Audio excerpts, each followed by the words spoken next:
Chers amis, salutations avec amour au nom de Jésus-Christ. Comment allez-vous? Vous allez bien?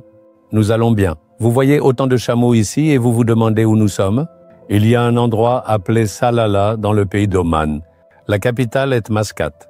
Même si vous prenez un vol depuis là-bas, il faut encore voyager 1 heure pour arriver ici et c'est toujours le pays d'Oman. C'est un endroit vraiment magnifique.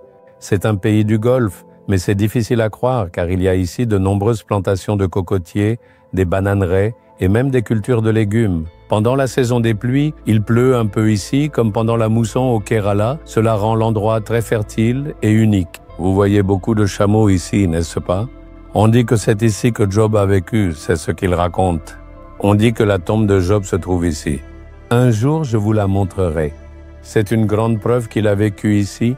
Il possédait de nombreux chameaux, des moutons, du bétail, des ânes. Tout cela se trouve encore dans cette région. Dans aucun autre pays du Golfe, vous ne verrez cela. C'est donc quelque chose de vraiment étonnant, n'est-ce pas? D'accord, vous vous demandez quelle parole le Seigneur a pour moi aujourd'hui? Psaume 55, verset 22 de la Bible. « Remets ton sort à l'Éternel et il te soutiendra. Il y a un fardeau dans votre cœur, un poids qui pèse continuellement sur vous. C'est pourquoi votre paix est troublée, votre sérénité est affectée et même votre sommeil en souffre. Vous n'arrivez pas à vous concentrer sur votre travail car ce fardeau pèse lourdement sur votre cœur. Cela peut concerner vos enfants ou votre mari. Cela peut concerner votre femme ou la situation de sa famille. Cela peut être un besoin financier ou un problème de santé. Cela peut être une pression au travail, quelque chose qui pèse lourdement sur votre cœur. Vous avez été profondément affecté par ce fardeau. Le Seigneur vous dit, « Mon fils, ma fille, pourquoi portes-tu ce fardeau? N'ai-je pas tout porté et accompli sur la croix ?» Le Seigneur vous demande de lui remettre ce fardeau. Déposez votre fardeau sur lui. Aujourd'hui, vous devez remettre ce fardeau au Seigneur dans votre cœur, car il a porté la croix, il a pris sur lui tous nos fardeaux et les a accomplis. Alors pourquoi devriez-vous encore le porter? Aujourd'hui, êtes-vous prêt à le remettre? Êtes-vous prêt à le remettre au Seigneur? Déposerez-vous votre fardeau sur lui? Beaucoup de gens croient en Jésus, ils prient, mais ils ne déposent pas leur fardeau sur lui. Ils racontent une histoire amusante. Un frère était en train de voyager en voiture. Il a vu une vieille dame portant un lourd fardeau en marchant.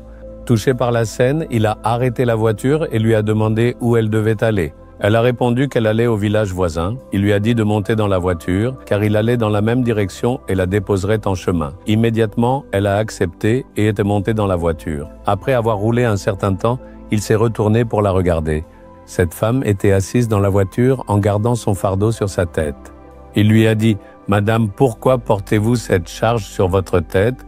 Posez-la sur le siège de la voiture. Je t'ai choisi pour ça. Monsieur, cette voiture ne peut pas supporter tout ce poids. Ce poids. Très bien, monsieur. Comment le savez-vous? Il a ri et a répondu.